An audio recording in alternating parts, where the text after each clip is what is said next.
नमस्कार दोस्तों, जेबी study point के यूट्यूब चैनल में आपका बहुत बहुत हार्दिक स्वागत और अभिनंदन करता हूं। दोस्तों, एनटीए यूजीसी नेट पेपर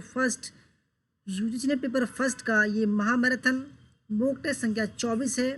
अब की बार नेट जेआरएफ पार दोस्तों टेस्ट दो 100 में से 60 सही तो जेआरएफ पक्का। तो हम उनका स्वागत करते हैं जो आ चुके हैं। ठीक है, निवास Shekhar ji welcome, Shubham Kumar ji welcome, Mohan Sharma ji welcome, Kuldeep माली जी वेलकम,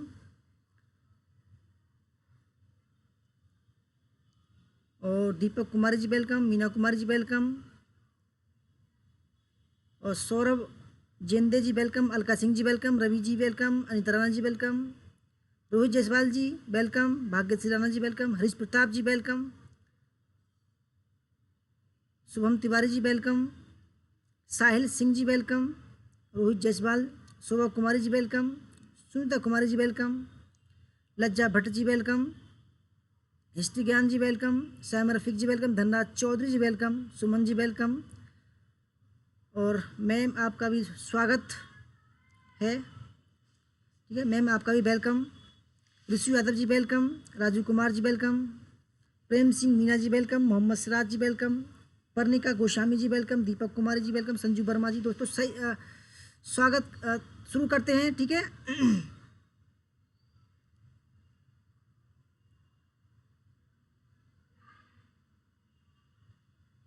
बस एक ही सेकंड रुक जाओ ज़रा। बस दोस्तों एक दिक्कत आ गई है। ठीक है, क्योंकि बिना देखे ही डिसलाइक होनी शुरू हो गई हैं, तो इसलिए दोस्तों मैंने डिसलाइक का ऑप्शन ही ख़त्म कर दिया है।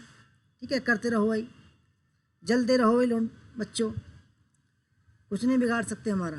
ठीक है, तो शुरू करते हैं। हमारा नाम देव कुमार, पीएचडी इतिहास, एक बार जेआरएफ 4 बार नेट पास। दोस्तों ये जो डिसलाइक है दो ये दिखा रही हैं दोस्तों, ये नहीं रोक पाएंगे, ये बेहुदे लोग हैं, ये नहीं रोक पाएंगे हमें। ठीक है, वीडियो शुरू नहीं ही 2 डिसलाइक, इसका मतलब जानते हो आप। ठीक है, हमारा नंबर है 8755475312। अगर आप हमारे चैनल पर नए हैं और आपने अभी तक हमारा चैनल सब्सक्राइब नहीं किया, प्लीज़ सब्सक्राइब कर लीजिए। उसके पास में जो बेल आइकन उसको प्रेस कर लीजिए, जिससे कि आने वाली नई वीडियो का नोटिफिकेशन आपको पहले मिल सके। वीडियो को लाइक और शेयर दोस्तों ज़रूर कीजिएगा। अंकित मलिक जी वेलकम,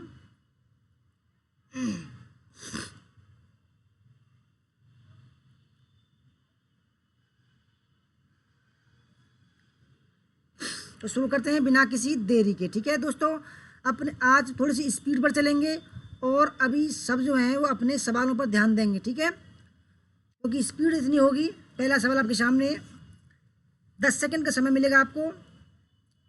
निम्नलिखित में से किस प्रकार का शिक्षक सत्तावादी शिक्षण शैली से सबसे अधिक संबंधित माना जा सकता है? पहला, लोकतांत्रिक शिक्षण, अप्रत्यक्ष शिक्षण, हस्तक्षेप शिक्षण, या प्रत्यक्ष अनुदेश शिक्षण। नीलू सिंह जी वेलकम,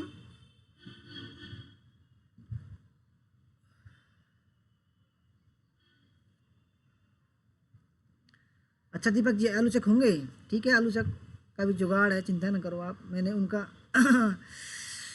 जो दिखाना चाहते हैं वो ख़त्म ही कर दिया। ठीक है दोस्तों, 10 सेकंड का आपको समय दिया जा रहा है कमेंट करने के लिए, बिल्कुल फास्ट तरीके से होगा। ठीक है, सन एस जी वेलकम। दोस्तों सही आंसर है ऑप्शन नंबर डी, प्रत्यक्ष अनुदेश शिक्षण। दूसरा सवाल आपके सामने है दोस्तों। ये सवाल है 80 के समथिंग सवाल है। ठीक है, थोड़ी तेज़ करना।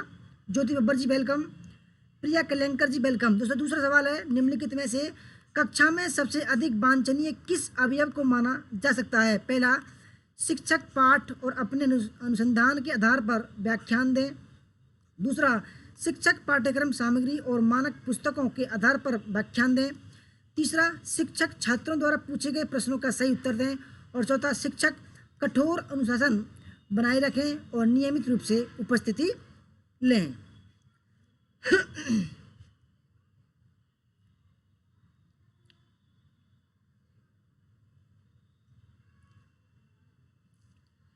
दोस्तों 10 सेकंड का समय है आपको, 80 सवाल हैं। ठीक है, बस आप स्पीड पकड़ लें बस। अंकित युवराज जी वेलकम आपका, दोस्तों दूसरे सवाल का सही आंसर है ऑप्शन नंबर फर्स्ट, शिक्षक पाठ और अपने अनुसंधान के आधार पर व्याख्या दें। तीसरा सवाल आपके सामने है, निम्नलिखित में से कक्षा में शोर को नियंत्रित करने के लिए सबसे अच्छी संवाद प्रक्रिया है। पहला, बलपूर्वक यह कहना कि बातें मत करो।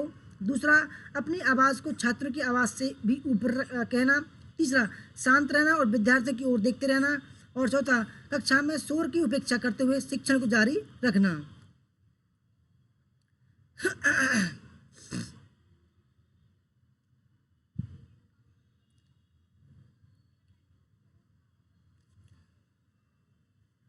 लज्जा भट्ट जी वेलकम।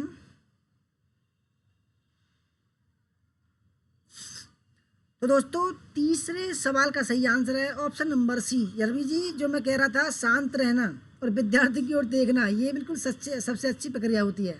ठीक है, चौथा सवाल आपके सामने, एक शिक्षक के रूप में आप क्या करोगे यदि छात्र कक्षा में उपस्थित न रहते हों। पहला, छात्रों को उनकी अनुपस्थिति के लिए दोष देना।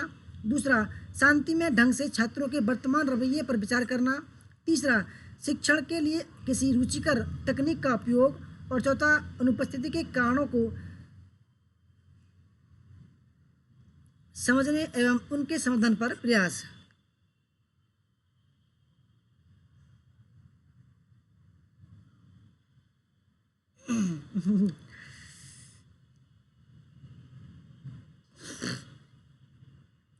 मैम डाउट है तो बाद में, ठीक है, क्लास के बाद में कर लेंगे। ठीक है, क्या डाउट है उसमें?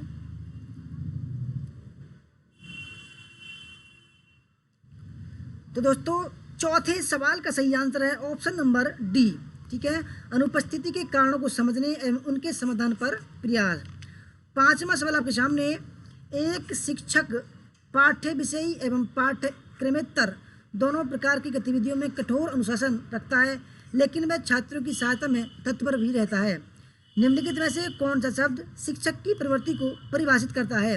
अधिकारपूर्ण, प्रजातंत्रवादी, लचीला या अनम्य?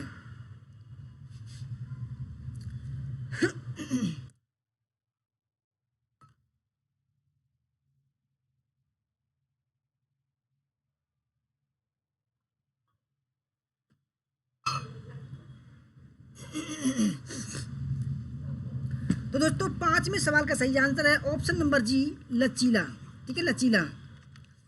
छठा सवाल आपके सामने है, निम्नलिखित में से कौन सा बेहतर कक्षा प्रबंधन के अर्थ को दर्शाता है? पहला, प्रभावी समूह कार्य और छात्रों में परस्पर क्रिया। दूसरा, उचित योजना और उपयुक्त शिक्षण सहायक यंत्र विकसित करना। तीसरा, शिक्षक की समयनिष्ठा और पाठ्यक्रम को निर्धारित समय सीमा में पूरा करना। और ऑप्शन नंबर चार, उपयुक्त सभी। लक्ष्मी जी वेलकम आपका, मोनिका जी वेलकम, अंकित मलिक जी वेलकम।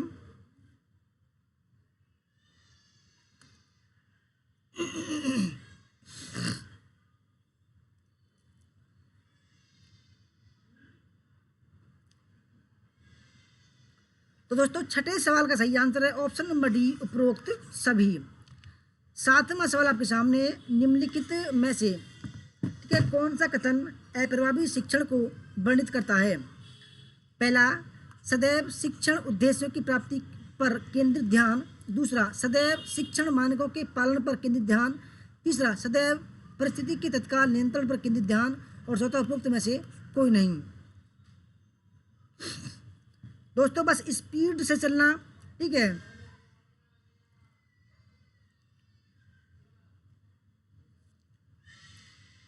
निम्नलिखित में से कौन सा कथन अप्रभावी शिक्षण को वर्णित करता है? तो सातवें सवाल का सही आंसर है ऑप्शन नंबर सी। ठीक है, सदैव परिस्थिति के तत्काल नियंत्रण पर केंद्रित ध्यान। ठीक है,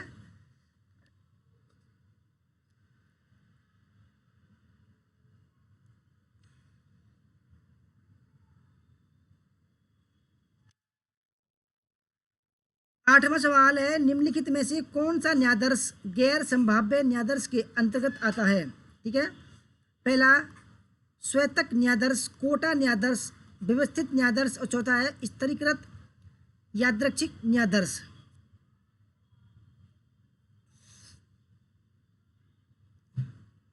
शर्मा नेहा, नेहा शर्मा जी वेलकम आपका भी।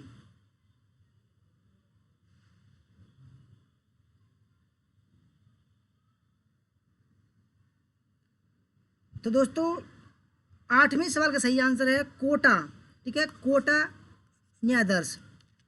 9वां सवाल आपके सामने है, जब सांख्यिकीय माप संपूर्ण जनसंख्या पर आधारित होता है तो उसे प्राचल कहा जाता है, लेकिन जब माप न्यायादर्श पर आधारित होता है तो उसे क्या कहा जाता है?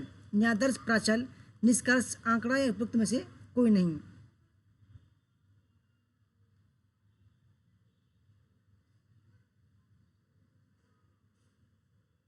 मैम सी ही तो बताया हमने, 7वें का, 7 का सी राइट है, 8वें का बी बताया था, ठीक है। और दोस्तों 9वें सवाल का सही आंसर है ऑप्शन नंबर सी, आंकड़ा, ठीक है, ऑप्शन नंबर सी, आंकड़ा। 10वां सवाल आपके सामने, जब कोई शोधकर्ता पूर्ण जनसंख्या में से 100 संभाव्य न्यायादर्श का चयन करता है तो उसे निम्नलिखित में से कौन सा न्यायादर्श कहा जाता है? पहला कोटा न्यायादर्श, सरल यादृच्छिक न्यायादर्श, स्तरीकृत यादृच्छिक न्यायादर्श, और चौथा है व्यवस्थित न्यायादर्श।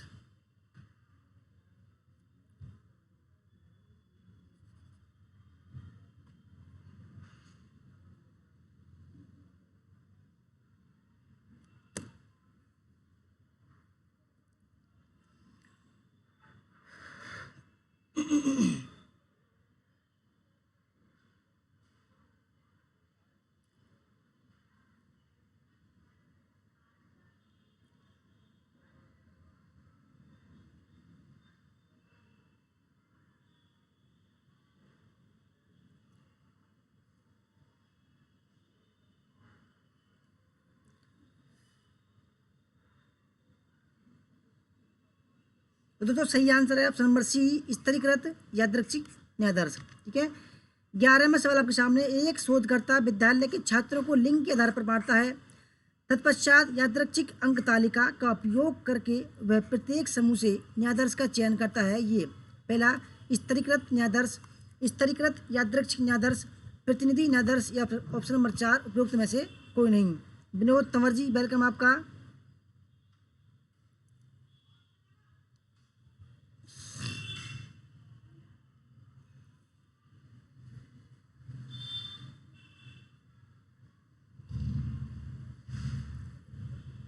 तो दोस्तों 11वें सवाल का सही आंसर है ऑप्शन नंबर बी, ठीक है, स्तरीकृत यादृच्छिक न्यायादर्श। 12वां सवाल आपके सामने, किसी अनुसंधान की सटीकता को सुनिश्चित करने के लिए न्यायादर्श कैसा होना चाहिए? ठीक है, वह यादृच्छिक रूप से लिया जाना चाहिए, वह कोटा द्वारा तय किया जाना चाहिए, जनसंख्या का प्रतिनिधि करने वाला होना चाहिए, ऑप्शन नंबर 4 स्वोद्देश्य होना चाहिए, ठीक है।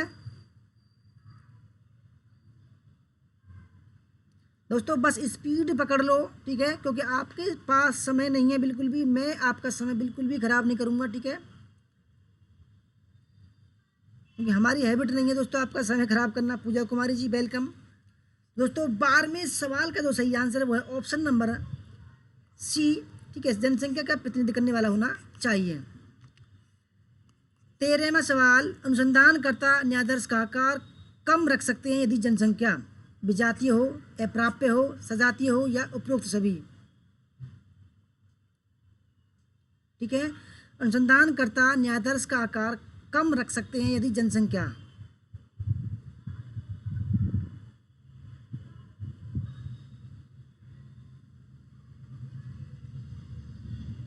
दोस्तों सही आंसर है ऑप्शन नंबर सी, सजातीय हो, ठीक है, सजातीय हो। 14वां सवाल आपके सामने, यदि जनसंख्या सीमित हो तो निम्नलिखित में से कौन सी तकनीक का उपयोग किया जाता है? क्षेत्र न्यायादर्श तकनीक, स्वदेश्य न्यायादर्श तकनीक, व्यवस्थित न्यायादर्श तकनीक, या उपरोक्त में से कोई नहीं। यदि जनसंख्या सीमित हो तो निम्नलिखित में से कौन सी तकनीक का उपयोग किया जाता है?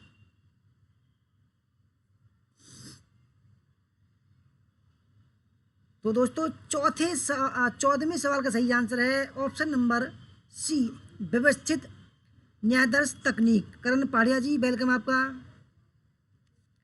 15वां सवाल आपके सामने, स्वतवक या क्लस्टर सैंपलिंग का उपयोग तब किया जाता है जब पहला समष्टि यत्र तत्र घटित हो और न्यायादर्श का आकार बड़ा होना चाहिए, दूसरा समष्टि विजातीय हो, तीसरा, लंबे सर्वेक्षण की आवश्यकता है। और ऑप्शन नंबर 4, ए और सी दोनों। मीनू मलिक जी वेलकम।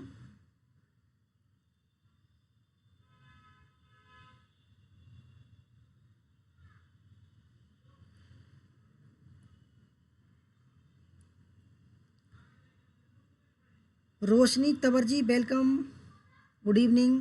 दोस्तों सही आंसर 15 में का ऑप्शन नंबर डी, ए और सी। ठीक है, ए और सी दोनों ठीक है।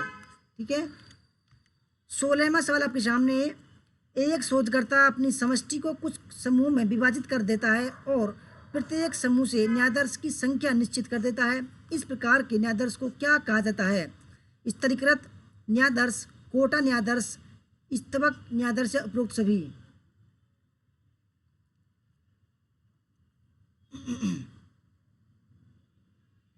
रोहित जायसवाल जी कह रहे हैं बफरिंग हो रही है।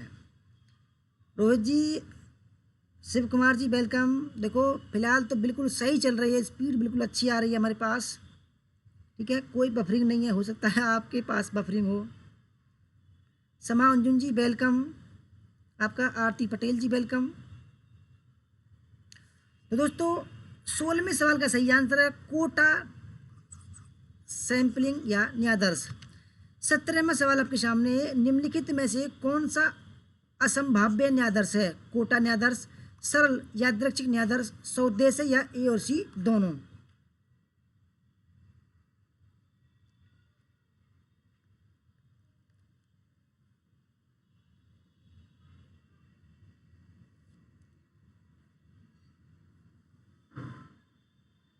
पूनम देवी जी वेलकम।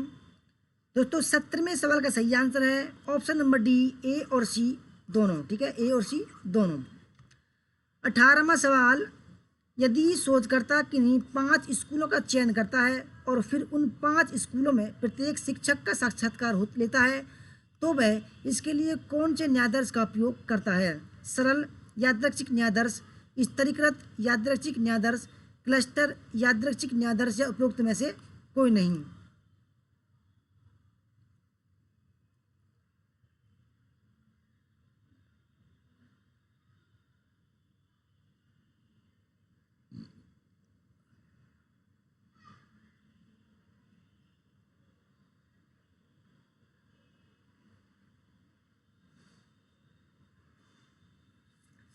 तो दोस्तों 18वें सवाल का सही आंसर है ऑप्शन नंबर जी, सी, क्लस्टर यादृच्छिक प्रतिचयन।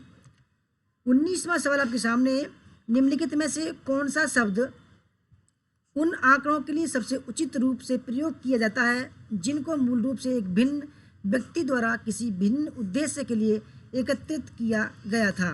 प्राथमिक डेटा, माध्यमिक डेटा, प्रायोगिक डेटा या उपरोक्त में से कोई नहीं?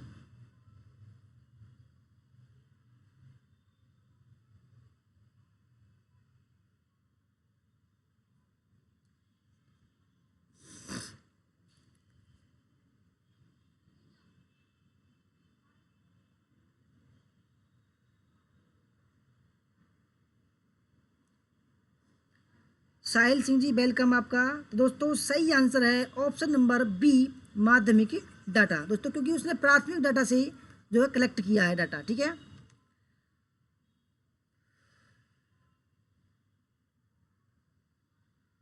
20वां सवाल आपके सामने। निम्नलिखित में से कौन सी प्रदत्त संग्रह की विधि नहीं है? दोस्तों प्रदत्त मतलब होता है डाटा। ठीक है, यानी कि आप कुछ रिसर्च करोगे और रिसर्च के बारे में जो भी जानकारी इकट्ठा करोगे उसको दोस्तों बोलते हैं प्रदत्त या डाटा। संग्रह माने सेव करना, इकट्ठा करना। प्रश्नावली, साक्षात्कार, टिप्पणियां या प्रयोग?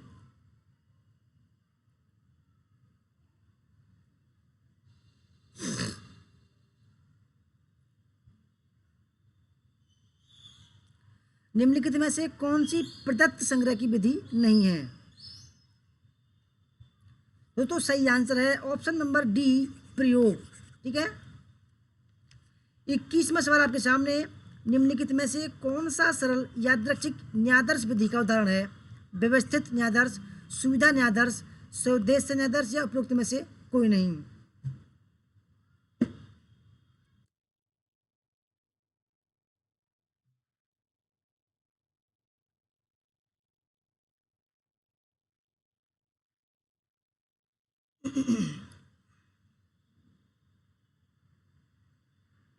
दोस्तों 21वें सवाल का सही आंसर है व्यवस्थित न्यायाधीश। ठीक है दोस्तों, स्पीड ज़्यादा तो नहीं है। ठीक है, 22वां सवाल है निम्नलिखित में से कौन सा सरल यादृच्छिक न्यायाधीश विधि का उदाहरण नहीं है।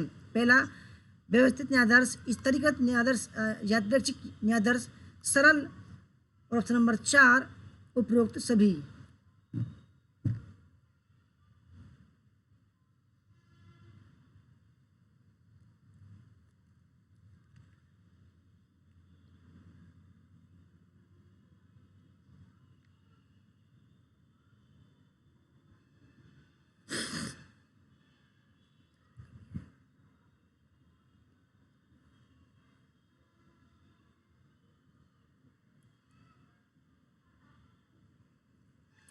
दोस्तों सही आंसर है 22वें का बी। ठीक है, स्तरीकृत यादृच्छिक न्यायाधीश। 23वां सवाल, इनमें से यादृच्छिक न्यायाधीश विधि का एक प्रकार है। 2 चरण यादृच्छिक न्यायाधीश, व्यवस्थित न्यायाधीश, सुविधा न्यायाधीश या स्वेद्देश्य न्यायाधीश। इनमें से यादृच्छिक न्यायाधीश विधि का एक प्रकार है।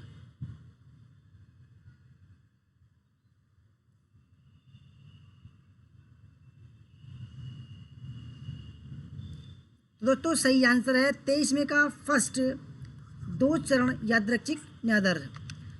24वां सवाल आपके सामने, निम्नलिखित में से कौन सा गैर यादृच्छिक न्यायाधीश विधि का एक उदाहरण है। सुविधा न्यायाधीश, स्तरीकृत, सरल या स्तबक यादृच्छिक।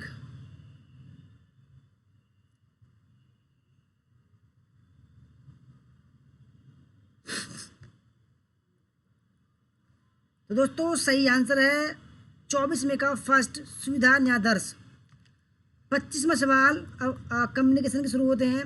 कल्पना कीजिए कि आप एक ऐसी शिक्षा संस्था में हैं जहां लोग समान समान परिस्थिति के हैं। ऐसी स्थिति में संप्रेषण की कौन सी पद्धति सबसे अधिक उपयुक्त है और प्राय इस प्रसंग में काम में लाई जाती है। क्षैतिज संप्रेषण, ऊर्ध्व संप्रेषण, कारपोरेट संप्रेषण या प्रति संप्रेषण।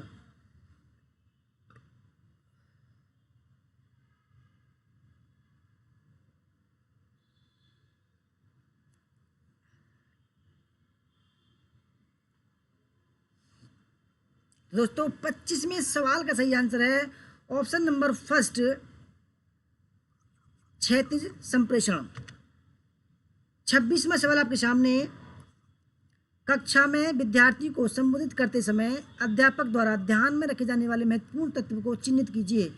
सानिध्य से बचना, वाक, स्वराघात परिवर्तन, पुनरावर्ती विराम या स्थिर भंगिमा।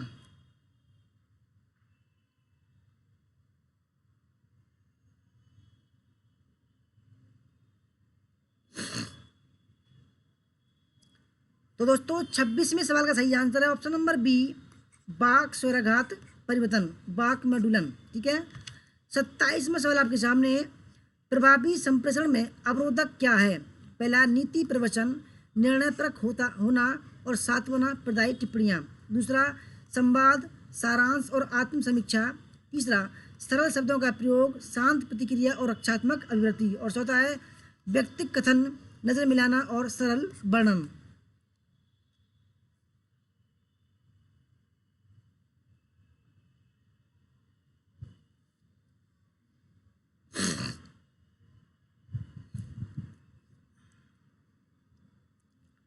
दोस्तों 27वें सवाल का जो सही आंसर है वो है ऑप्शन नंबर फर्स्ट, नीति प्रवचन, निर्णयपरक होना और सात्वना प्रदायी टिप्पणियाँ।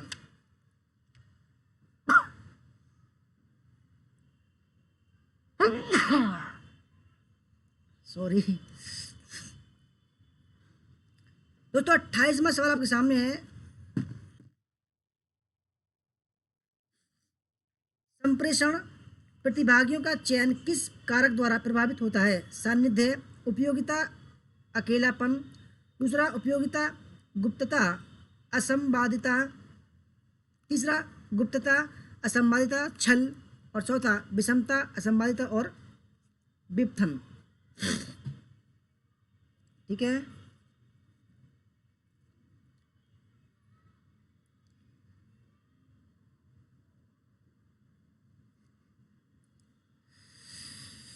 तो दोस्तों 28वें सवाल का सही आंसर है ऑप्शन नंबर फर्स्ट, सानिध्य, उपयुक्तता और अकेलापन। ठीक है। 29वां सवाल आपके सामने, एक अध्यापक के रूप में आपकी प्रभावी उपस्थिति सुनिश्चित करने के लिए सर्वोत्तम विकल्प का चयन कीजिए। सहयोगी समादेश का प्रयोग, आक्रामक कथन करना, सुस्थापित भंगिमा का अंगीकरण और प्राधिकारवादी होना।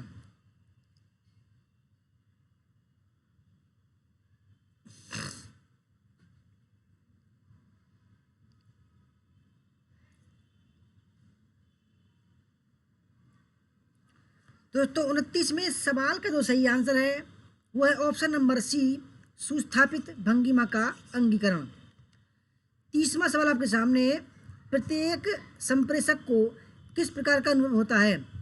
क्षिप्त आवेग, प्रत्याशित उत्तेजना, होमोफिली का मुद्दा या परिस्थिति विस्थापन। प्रत्येक संप्रेषक को किस प्रकार का अनुभव होता है? दोस्तों सही आंसर है प्रत्याशित उत्तेजना। ठीक है, प्रत्याशित उत्तेजना। 31वां सवाल आपके सामने, विचारों के गतिशील पैटर्न की शुरुआत के लिए कक्षा संप्रेषण का केंद्रीय बिंदु के रूप में प्रयोग कहलाता है? व्यवस्थापन, समस्या उन्मुखीकरण, विचार प्रोटोकॉल या मस्तिष्क चित्रण।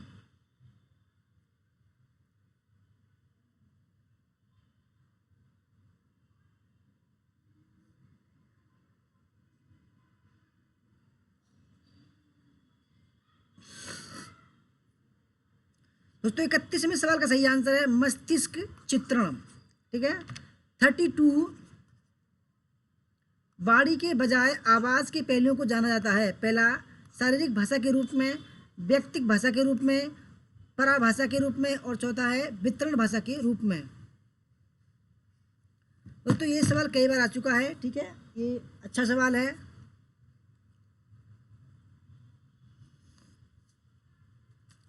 दोस्तों 32वें सवाल का सही आंसर है ऑप्शन नंबर सी, पराभाषा या परा लैंग्वेज के रूप में। 33, प्रत्येक प्रकार का संप्रेषण प्रभावित होता है अभिग्रहण से, संचरण से, गैर विनिमय से या संदर्भ से।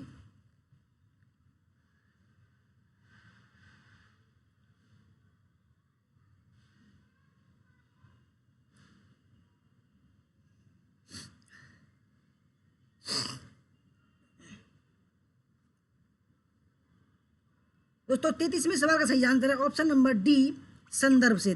प्रत्येक प्रकार का दोस्तों संप्रेषण संदर्भ से प्रभावित होता है। 34, कक्षा संप्रेषण के संदर्भ में मनोवृत्तियों, कार्यों एवं प्रकटन को किस रूप में समझा जाता है? शाब्दिक, अशाब्दिक, अव्यक्तिक या असंगत।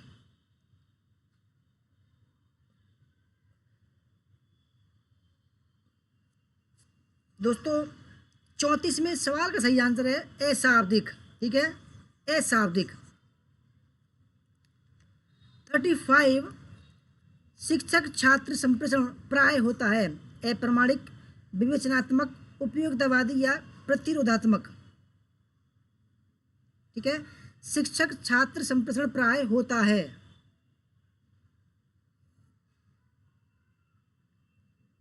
दोस्तों शिक्षक छात्र संप्रेषण जो होता है वो तो होता है उपयोगितावादी। ठीक है।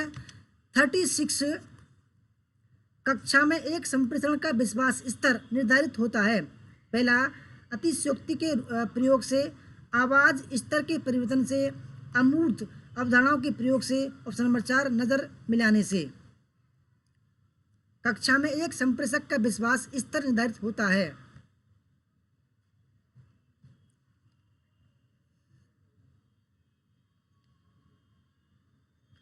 दोस्तों 36वें का सही आंसर है नजर मिलाने से। ठीक है, नजर मिलाने से। 37, निम्नलिखित में से किससे संप्रेषण की प्रभावशीलता का पता लगाया जा सकता है?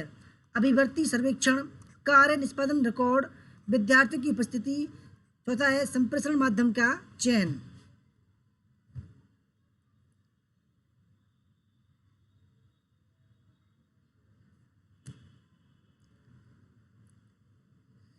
साइमा रफीक जी, आपने कहा हमारे बच्चे बिना रोटी खाए पिए सो गए, तो हमने जो है सोचा चलो भाई 1 घंटा पहले कर लेते हैं। आपने बोला 7 बजे कर लो, ठीक है 7 बजे कर लिया हमने। दोस्तों 37 का जो सही आंसर है वो है ऑप्शन नंबर बी, ठीक है ऑप्शन नंबर बी, पहला, दूसरा और तीसरा। 38 दोस्तों ये आगे ICT। HTML किसका संक्षिप्त रूप है? High tech markup language, how to markup language, hypertext markup language, और चौथा है उपरोक्त में से कोई नहीं।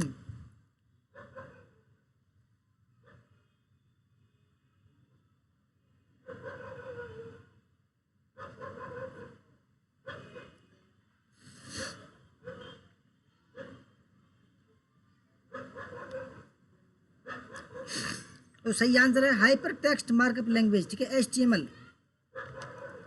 39 एक मशीन जो 2 ऐसे नेटवर्कों को जोड़ने का कार्य करती है जिनके अलग अलग प्रोटोकॉल हैं, गेटवे, प्रोटोकॉल वे, ईबे या गेट।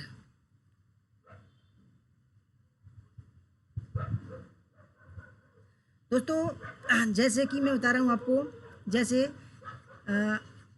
बैंक का गेटवे हुआ, ठीक है, और आपका गेटवे हुआ। जैसे आप कुछ चीज़ ट्रांसफ़र करते हैं, पैसे ट्रांसफ़र करते हैं दोस्तों, तो आपके फ़ोन का गेटवे, ठीक है, जो यानी कि जो पैसा काटता है वो गेटवे, और बैंक का गेटवे, ठीक है। जैसे कि आप फीस जमा कर रहे हैं दोस्तों, ठीक है, तो उस फीस जमा करने वाले का गेटवे और आपके बैंक का गेटवे, उन दोनों को जो मिलाता है उसको बोलते हैं दोस्तों गेटवे, ठीक है, गेटवे के माध्यम से, ठीक है। 39 का फर्स्ट आंसर ठीक है, ये 2 नेटवर्क को मिलाने का काम करता है। 40वां सवाल, ईमेल का संक्षिप्त नाम है? Electronic mail, extra mail, enhanced mail या उपरोक्त में से कोई नहीं।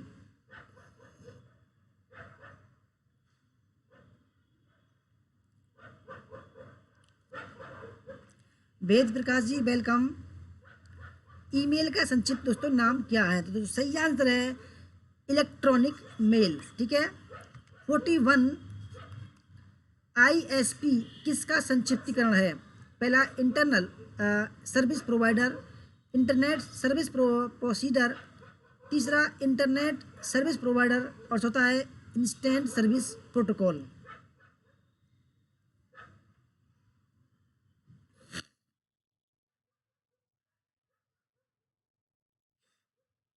दोस्तों 41 का जो सही आंसर है वो है option number C, ISP, internet service provider, ठीक है। 42 निम्नलिखित में से वेब सर्वर किस प्रयोजन के लिए सॉफ्टवेयर है? वेब ट्रैफिक के विश्लेषण हेतु, उपयोगकर्ता के अनुरोध पर वेब पेज सेवित करना, वेब क्रॉलिंग, या option number 4 Unix operating system.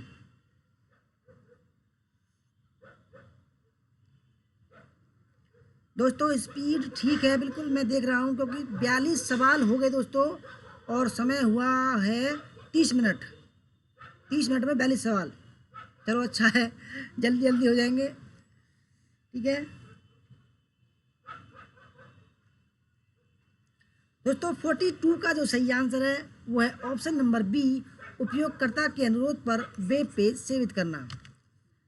43 FTP किसका संक्षिप्त रूप है?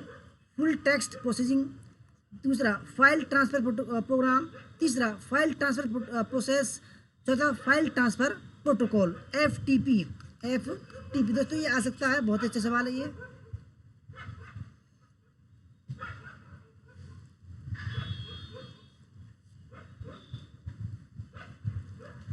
दोस्तों 43 का जो सही आंसर है वो है file transfer protocol, option number 4। 44 telnet है एक टेलीफोन नेटवर्क, एक teller network, remote log in के लिए मानक इंटरनेट प्रोटोकॉल, या डायल अप प्रोग्राम।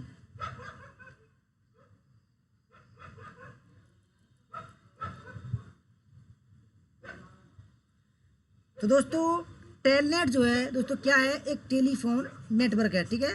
44 में का फर्स्ट। 45 लेन क्या पूर्ण रूप क्या है? Local area network, logical area network, last area network, या उपरोक्त में से कोई नहीं।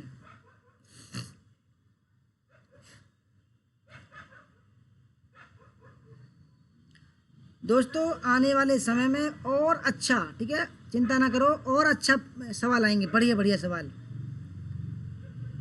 ठीक है, बढ़िया लेवल के सवाल मिल चुके हैं मेरे को।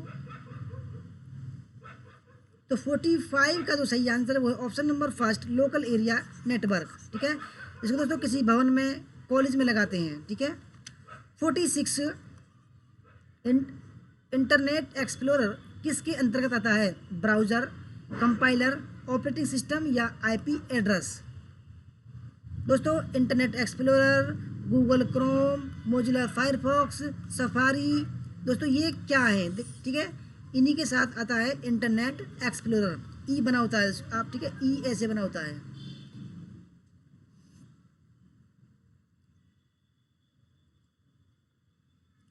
दोस्तों सही आंसर है ब्राउज़र। क्या है दोस्तों? इंटरनेट एक्सप्लोरर क्या है? ब्राउज़र है, क्योंकि Google Chrome browser, Mozilla Firefox browser, ठीक है। 47, ईथरनेट को निम्नलिखित के संबंध में प्रोटोकॉल्स का एक परिवार कहा जाता है? लैन, इंटरनेट, एक्स्ट्रानेट या उपरोक्त में से कोई नहीं?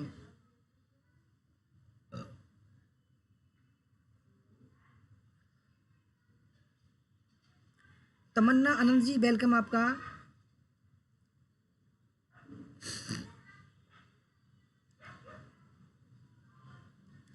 दोस्तों ईथरनेट को, दोस्तों इसका सही आंसर हो जाएगा ऑप्शन नंबर फर्स्ट, लैन, लोकल एरिया नेटवर्क, ठीक है। 48, निम्नलिखित में से कौन सा प्राकृतिक आपदा का उदाहरण नहीं है? सुनामी, चक्रवात, परमाणु दुर्घटना और महामारी। दोस्तों अब ये इन्वायरमेंट के शुरू हो चुके हैं, ठीक है, अब जल्दी ही जो है फिनिश हो जाएगा हमारा। 80 सवाल हैं आज, 79। दोस्तों स्पीड बरकरार है, क्योंकि देखो हमने दोस्तों 34 मिनट में 48 सवाल करवा दिए हैं, ठीक है।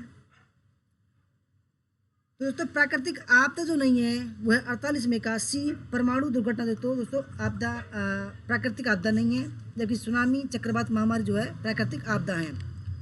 49, निम्नलिखित में से कौन सा कथन सुनामी के संदर्भ में सत्य है? पहला, सुनामी ज्वार भाटा की लहरें हैं। दूसरा, सुनामी लहरें सागर में आए भूकंप के कारण उत्पन्न होती हैं। तीसरा, सुनामी लहरें सागरी जल में बहुत तीव्रता से चलती हैं। और चौथा, यह सूर्य की गुरुत्वाकर्षण शक्ति के परिणाम स्वरूप उत्पन्न होती हैं।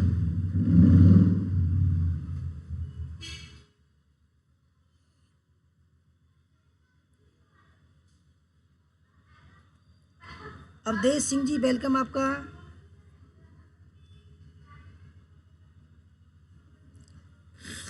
तो 49 का जो सही आंसर है ऑप्शन नंबर बी, ठीक है, वो सत्य है। सुनामी लहरें सागर में आए भूकंप के कारण उत्पन्न होती हैं।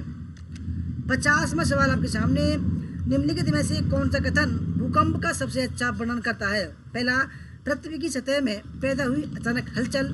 दूसरा, पृथ्वी की टेक्टोनिक प्लेटों का परस्पर टकराव। तीसरा, विनाशकारी प्राकृतिक घटना। और चौथा, उपरोक्त में से कोई नहीं?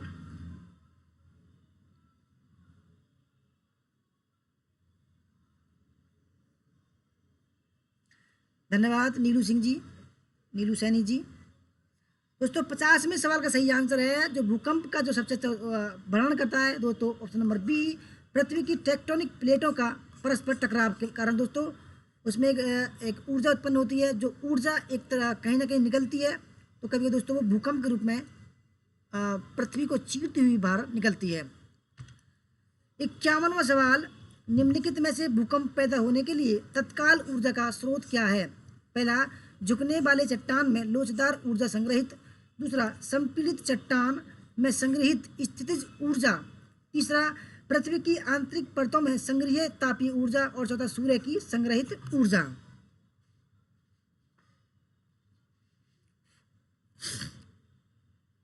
निम्नलिखित में से भूकंप पैदा होने के लिए तत्काल ऊर्जा का स्रोत क्या है?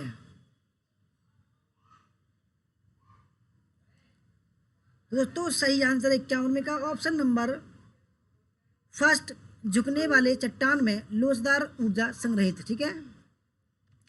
52, सुनामी का क्या अर्थ है? तरंगों की श्रृंखला, पृथ्वी में भूकंप के बाद किसी भी प्रकार की हलचल, बंदरगाह की लहरें। ऑप्शन नंबर 4 उपरोक्त में से कोई नहीं?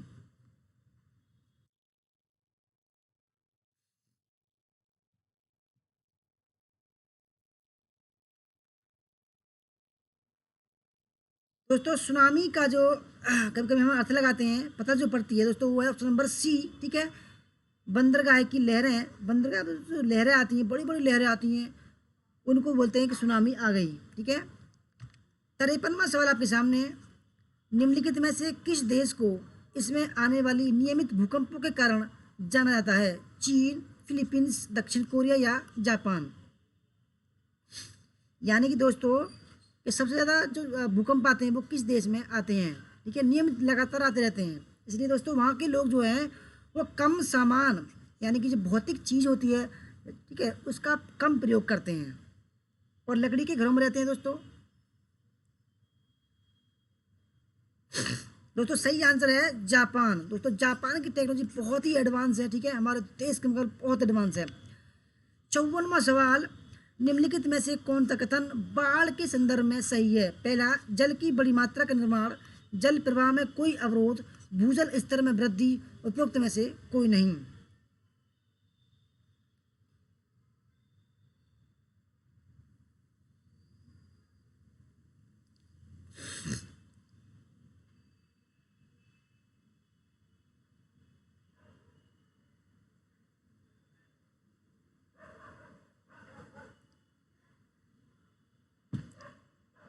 दोस्तों सही आंसर 54 का ऑप्शन नंबर ए, जल की बड़ी मात्रा का निर्माण। ठीक है, ऑप्शन नंबर फर्स्ट। 55वां सवाल आपके सामने है। निम्नलिखित में से कौन सा ऐसा क्षेत्र है जिसको रिंग ऑफ फायर के रूप में जाना जाता है? क्योंकि इसके इर्द गिर्द इसके गिर्द पृथ्वी के सबसे सक्रिय ज्वालामुखी पाए जाते हैं। यूरोप, प्रशांत महासागर, दक्षिण अमेरिका या उपरोक्त में से कोई नहीं। दोस्तों रिंग ऑफ फायर बोलते हैं उस क्षेत्र को। ठीक है,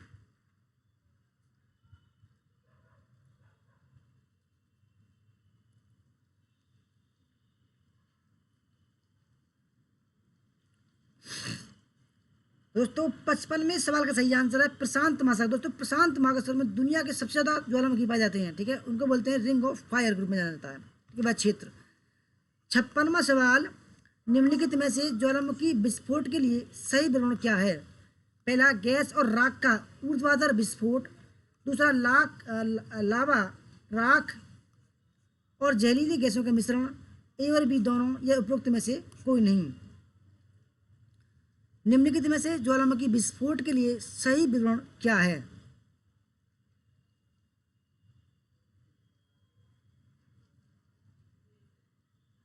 यानी कि दोस्तों जो ज्वालामुखी विस्फोट होता है तो उसमें से क्या क्या निकलता है? ठीक है, कैसे पता चलता है कि हमको ज्वालामुखी विस्फोट हुआ है? दोस्तों सही आंसर 56 का ऑप्शन नंबर सी, ए और बी दोनों। ठीक है, 57वां सवाल, निम्नलिखित में से सबसे अधिक महत्वपूर्ण किस रूप में ज्वालामुखी विस्फोट का विवरण किया जा सकता है? मौसम में परिवर्तन, द्वीपों का डूबना, वनस्पति का नुकसान, पशुओं का विलुप्त होना।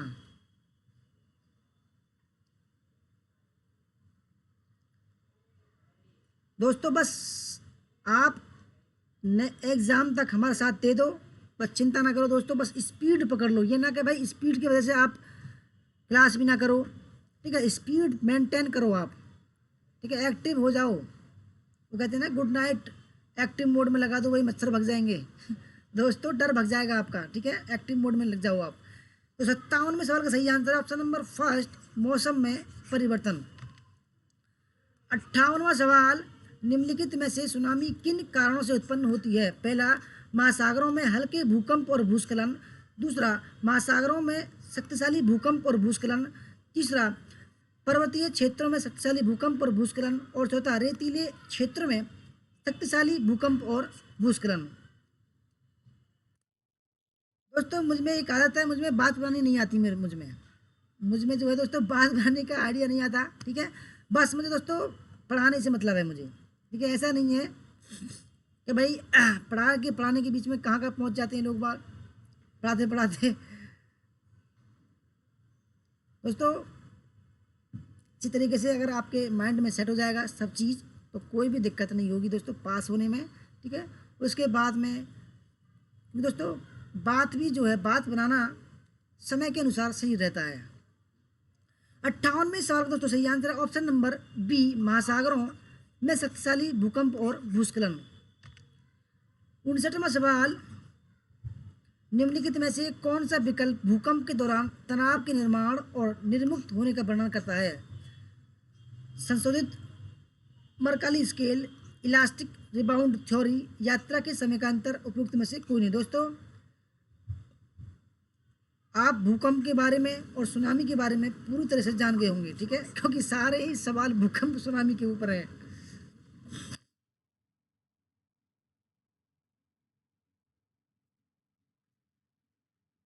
दोस्तों, 59वें सवाल का सही आंसर है option number B, elastic rebound theory. 60वां सवाल है, निम्नलिखित में से भूकंप के परिणाम स्वरूप भू विस्थापन की मात्रा को क्या कहा जाता है? एपिसेंटर, डिप, स्लिप या फोकस। दोस्तों, गांठ बांध लो एक बात कि जब तक आपका नेट नहीं होगा दोस्तों, आप अपनी हैबिट को जो है रोक देंगे, ठीक है, यानी कि जो आपकी हैबिट है, जो बुरी हैबिट है दोस्तों, उनको रोक देंगे, ठीक है, स्टॉप लगा देंगे उस पर एग्ज़ाम तक। दोस्तों, मैंने यही किया था और दोस्तों 17 घंटे पढ़ा था मैं, आप जानते होगा, ठीक है, 17 घंटे दोस्तों मेहनत की थी। मैंने जो अपनी हैबिट थी किसी से बात करना दोस्तों, मैंने सब बंद कर दिया था। दोस्तों, ठान लो कि कर उसके बाद ही, आज नहीं तो दोस्तों ये सोच लो कि मुझे आज ही करना और अभी करना सब कुछ। ठान लो दोस्तों, तभी होगा नेट जेआरएफ, ठीक है। 60वें सवाल का सही आंसर है ऑप्शन नंबर सी, स्लिप। 61वां सवाल, वह बिंदु जहां से भूकंपीय हलचल सर्वप्रथम उत्पन्न होती है? डिप, एपिसेंटर, फोकस या स्ट्राइकर।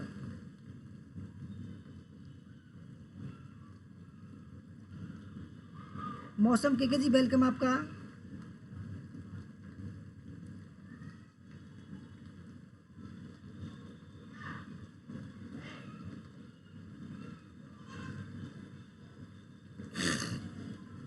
दोस्तों, कुछ आप मैं बता रहा हूँ, मैं देखो बुरा मत मानना, कुछ देखो कुछ शादीशुदा हैं और कुछ और जो है अनमैरिड हैं, ठीक है। दोस्तों, सभी के ज़िंदगी में कोई ना कोई होगा, किसी का गर्लफ्रेंड होगा, किसी का बॉयफ्रेंड होगा।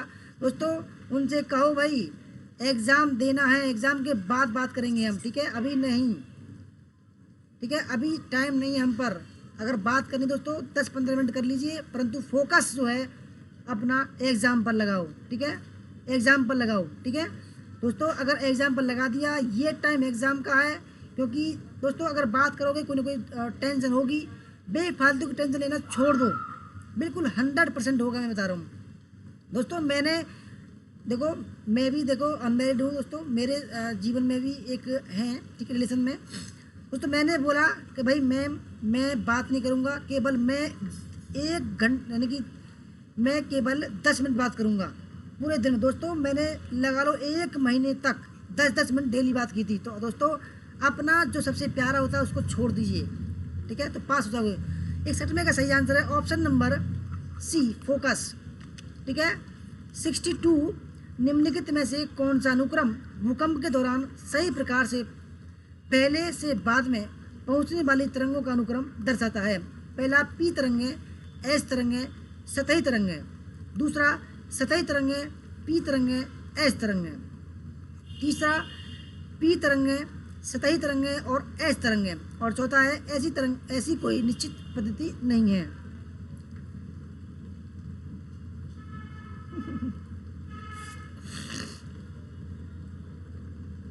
ओ रवि जी, दिल है कि मानता नहीं है, आपका बड़ा अनोखा दिल है।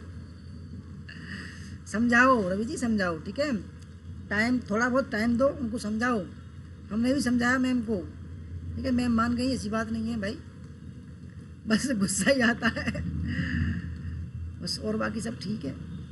दोस्तों, 62वें सवाल का सही आंसर है ऑप्शन नंबर फर्स्ट। दोस्तों, सबसे पहले आती है पी तरंग है, उसके बाद में एस तरंग है, सबसे बाद में सतही तरंग है, ठीक है। 63, भूकंप के केंद्र का पता लगाने के लिए कितने सिस्मोग्राफ स्टेशनों की आवश्यकता होती है? 1, 2, 3, 4।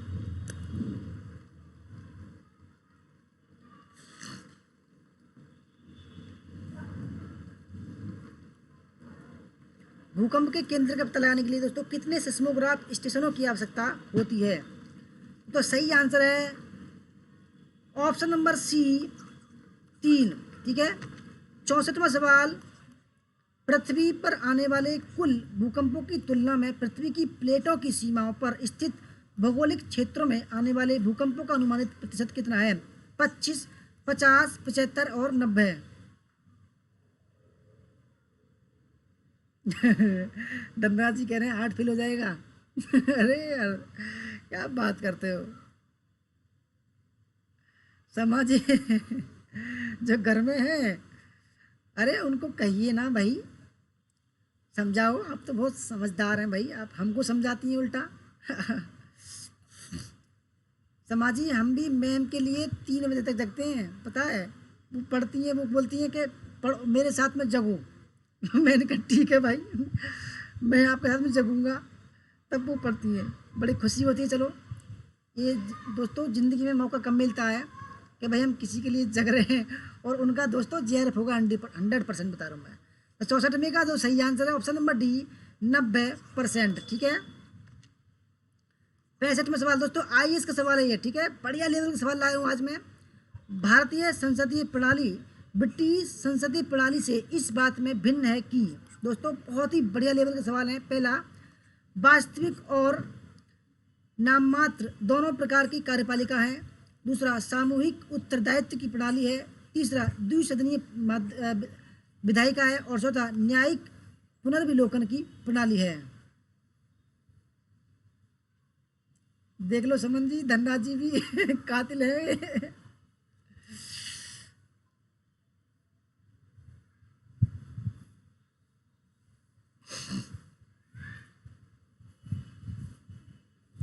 दीपक जी मैम बहुत मेहनत कर रही हैं, उनके लिए देखो हम रात के 3 बजे तक जगता हूँ मैं, इसलिए मैं थोड़ा काम कर लेता हूँ भाई आपके लिए थोड़ा सा। ठीक है, इसलिए जगता हूँ। और पढ़ लेंगी अच्छी तरीके से, JRF हो जाएगा तो दोस्तों बहुत खुशी मिलती है JRF के बाद में, बहुत खुशी। दोस्तों 65 का सही आंसर है ऑप्शन नंबर डी, न्यायिक पुनर्विलोकन। दोस्तों क्योंकि ये अमेरिका में है, ठीक है, अमेरिका से ली गई है। ठीक है।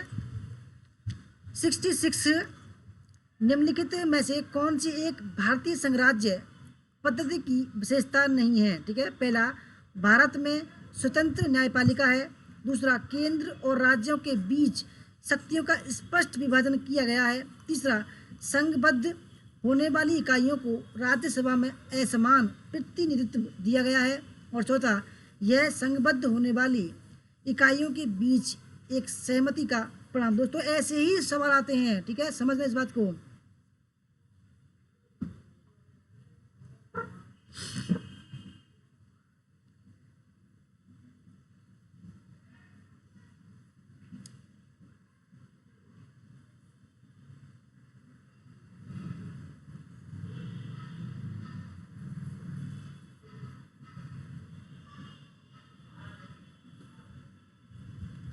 तो दोस्तों 66 का जो सही आंसर है वो है ऑप्शन नंबर डी, जो नहीं है वो है यह संघबद्ध होने वाली इकाइयों के बीच एक सहमति का परिणाम है। दोस्तों ये गलत है और बाकी सब ठीक है।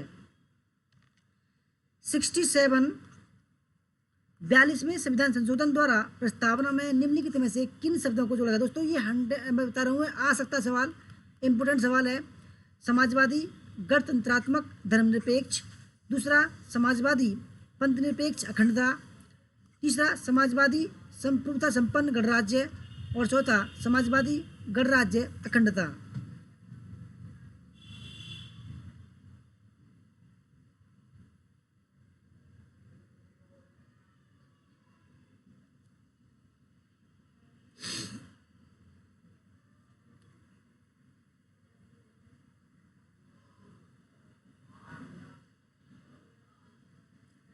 दोस्तों 67 का जो सही आंसर है वो है ऑप्शन नंबर बी, ठीक है, समाजवादी पंथ निरपेक्ष और अखंडता शब्द दोस्तों 42वें संविधान संशोधन 1976 में जोड़े गए थे।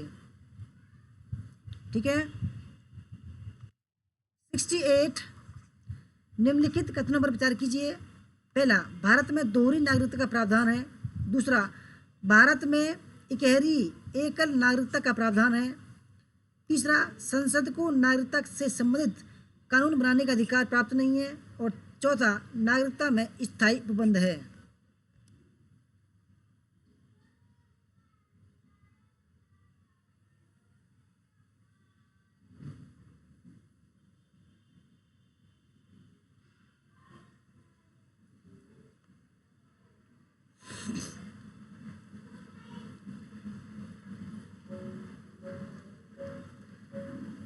दोस्तों 68 का बहुत ही बढ़िया सवाल है, ठीक है, नागरिकता, क्योंकि सिलेबस में है नागरिकता, ठीक है। तो 68 का दोस्तों सही आंसर है ऑप्शन नंबर बी, केवल 2 सा ठीक है, क्योंकि एक ही नागरिकता हमारे देश की, ठीक है। 69, भारत के संविधान में शोषण के विरुद्ध अधिकार द्वारा निम्नलिखित में से कौन से परिकल्पित हैं? पहला तो शोषण के विरुद्ध अधिकार, ठीक है, ध्यान से समझना इस बात को। मानव देह व्यापार और बंधुआ मजदूरी बेगारी का निषेध। दूसरा अस्पृश्यता का उन्मूलन। तीसरा अल्पसंख्यकों के हितों की सुरक्षा। और चौथा कारखानों और खदानों में बच्चों के नियोजन का निषेध।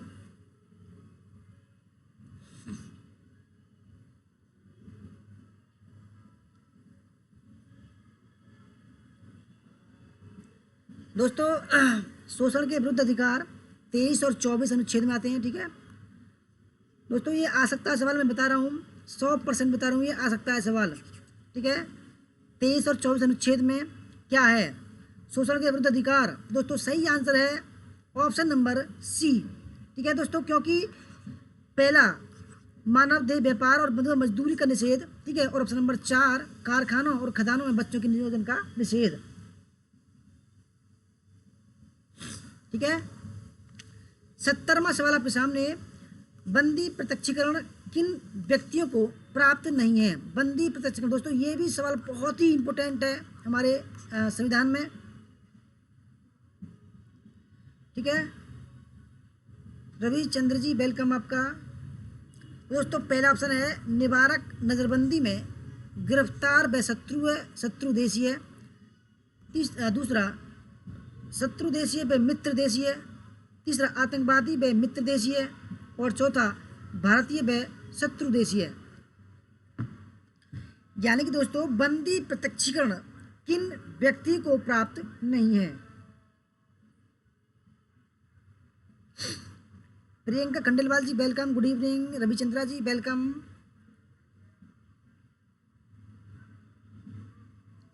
दोस्तों बंदी प्रत्यक्षीकरण बहुत ही इम्पोर्टेंट एक टॉपिक है संविधान का, ठीक है।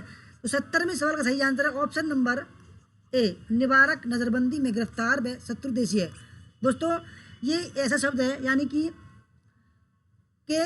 जैसे कि बंदी प्रत्यक्षीकरण यानी कि कोई गिरफ्तार कर लिया जाए, ठीक है, उसके लिए कुछ नियम कायदे हैं, क्या कौन सा आदमी उसके समक्ष पेश होगा, कौन सा नहीं होगा कोर्ट के सामने, ठीक है, उसके लिए क्या क्या सुविधाएं दी गई हैं, उसको बोलते हैं बंदी प्रत्यक्षीकरण, ठीक है। वह किसके लिए लागू नहीं है दोस्तों? यानी कि निवारक नजरबंदी में गिरफ्तार व शत्रु देशीय, और किसके लिए लागू है? शत्रु देशीय व मित्र, बाहर के लोगों के लिए है, ठीक है, आतंकवादी के लिए है, ठीक है, और भारतीय व शत्रु देशीय के लिए है, ठीक है। और 71, ठीक है, निम्नलिखित युग्मों में से कौन सा सही सम्मिलित नहीं है? पहला मानव के दुर्व्यापार तथा बलात् श्रम का निषेध। दोस्तों बढ़िया सवाल है, ये भी बहुत ही अच्छा सवाल है, मैं बता रहा हूँ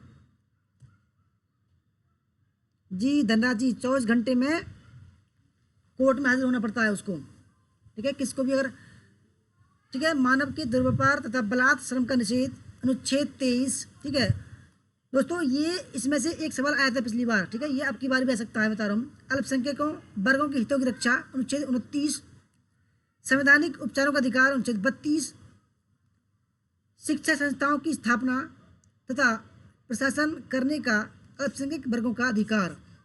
दोस्तों ये वाला जो ऑप्शन है, ये वाला जो सवाल है, ये आया था पिछली बार, ठीक है, आपको याद हो तो।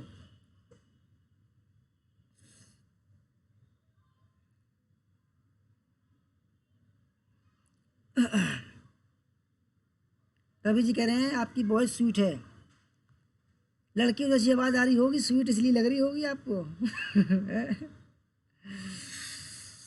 तो दोस्तों 71 में मैं जो सही नहीं है वो ऑप्शन नंबर डी, क्योंकि दोस्तों ये पिछली बार आया था, ये था अनुच्छेद 30 में, ठीक है, अनुच्छेद 30 में था, इसलिए ये गलत हो जाता है।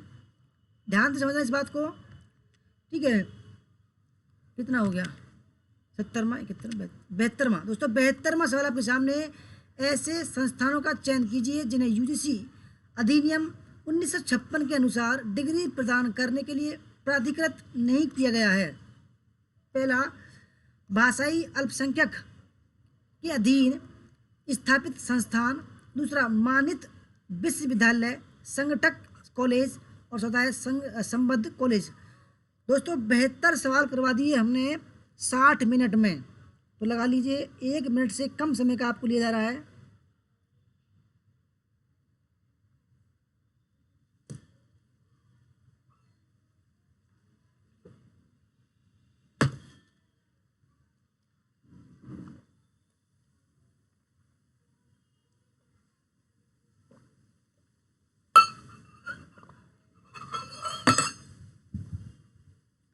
दोस्तों 72वें सवाल का जो सही आंसर है, ठीक है, वो है ऑप्शन नंबर डी, पहला, तीसरा और चौथा।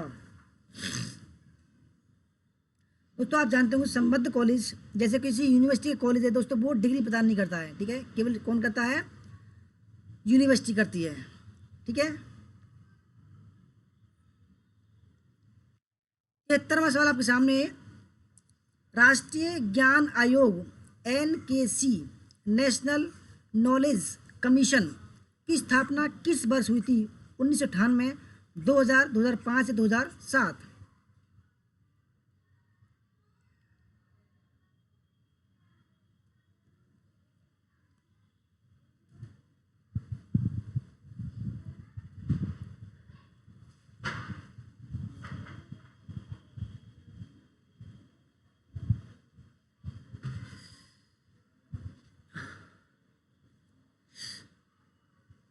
दोस्तों 73 में का जो सही आंसर है वो है ऑप्शन नंबर सी, 2005, ठीक है। 74वां सवाल आपके सामने, 9 अगस्त 2018 की स्थिति के अनुसार UGC द्वारा मान्यता प्राप्त दूरस्थ शिक्षा निदेशालयों और मुक्त विश्वविद्यालयों की संख्या है 49, 53, 58 या 62?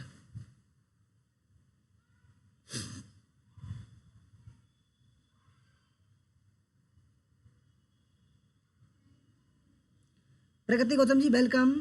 साइन प्रगति जी इसलिए कि इन्होंने मेंबरशिप ली हुई है हमारे चैनल की, ठीक है, इसलिए साइन है। इन्होंने 159 रुपये खर्च किए हैं।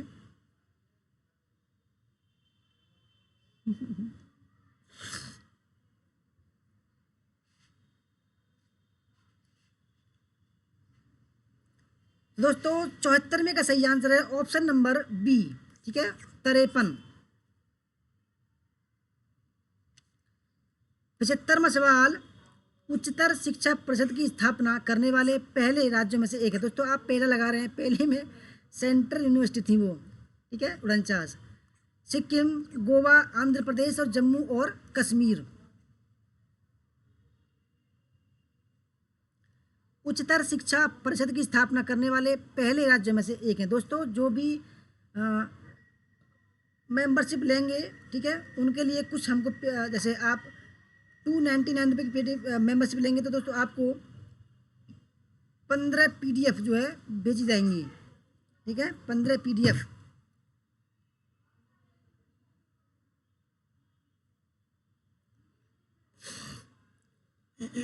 और 159 में कुछ नहीं मिलेगा, वैसे आप कर सकते हो 159 वाला, ठीक है। दोस्तों 55 का जो सही आंसर है वो है आंध्र प्रदेश, ठीक है दोस्तों, आंध्र प्रदेश।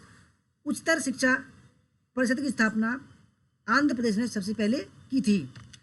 76, निम्नलिखित में से कौन सा निकाय भारत में एक विश्वविद्यालय प्रणाली में शिक्षकों की नियुक्ति और अनुमोदन की भूमिका के साथ सशक्त है? पहला, प्रबंध मंडल, बोर्ड ऑफ मैनेजमेंट, कार्यकारी परिषद, सिंडिकेट। दूसरा, विद्या परिषद। तीसरा, पाठ्य समिति। चौथा, विश्वविद्यालय कोर्ट या सीनेट।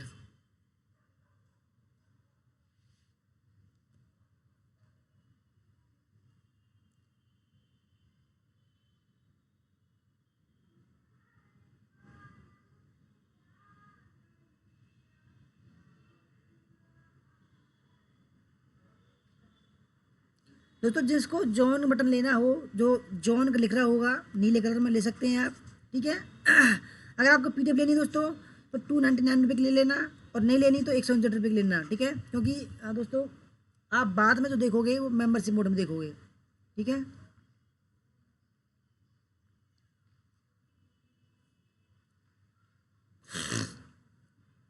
तो 76 में का जो सही आंसर है वो है ऑप्शन नंबर फर्स्ट, ठीक है। ऑप्शन फर्स्ट, प्रबंधन मंडल, बोर्ड ऑफ मैनेजमेंट, कार्यकारी परिषद या सिंडिकेट्स।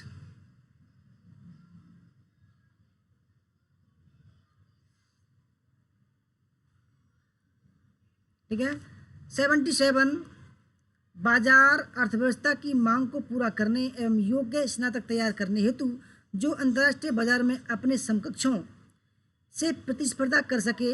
वर्तमान भारतीय उच्च शिक्षा में सर्वप्रथम और महत्वपूर्ण परिवर्तन निम्नलिखित में से किससे जुड़ा है? प्रवेश प्रक्रिया, पाठ्यक्रम, शैक्षिक प्रौद्योगिकी या शिक्षकों की नियुक्ति। दोस्तों 1 घंटा यानी कि 63 मिनट हो चुके हैं हमें, ठीक है। और आपके सामने हमने 77 सवाल करवा दिए हैं, ठीक है। देख लीजिए दोस्तों, मैं देखता हूँ लोग बाग क्या करते हैं अरे क्या बताऊँ उनके बारे में दोस्तों, इतना समय लेते हैं, इतना समय लेते हैं।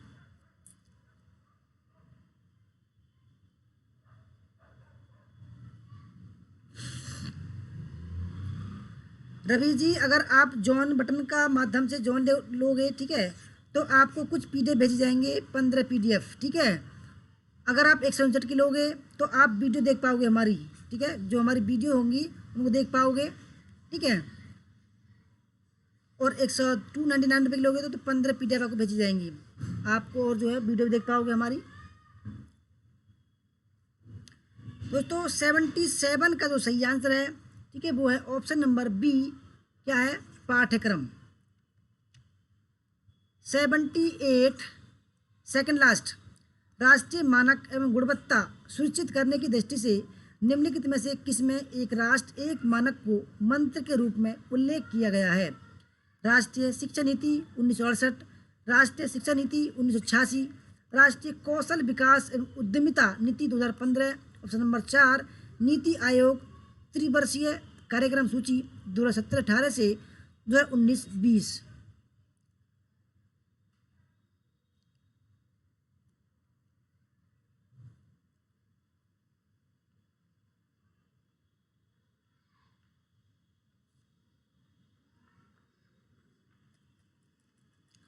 तो दोस्तों 78 का जो सही आंसर है ऑप्शन नंबर सी, राष्ट्रीय कौशल विकास एवं उद्यमिता नीति 2015। 79, निम्नलिखित में से कौन सा संगठन राष्ट्रीय महत्व की संस्था होने के साथ साथ सभी विश्वविद्यालयों के लिए उभयनिष्ठ प्लेटफॉर्म उपलब्ध कराता है? विश्वविद्यालय अनुदान आयोग, एसोसिएशन ऑफ इंडियन यूनिवर्सिटीज, दूरस्थ शिक्षा परिषद और उच्च अध्ययन संस्थान।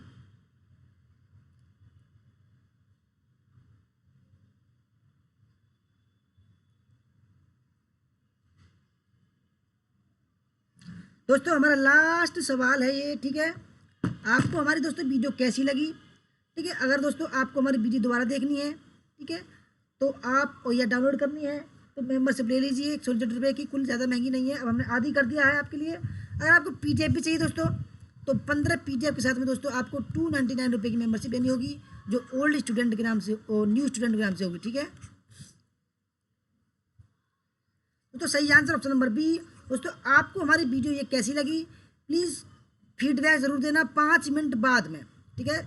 वीडियो ख़त्म होने के 5 मिनट बाद में हम भी आपके लिए समय देते हैं, ठीक है। तो 2-4 सेकंड का समय हमें भी दे दीजिए, ठीक है।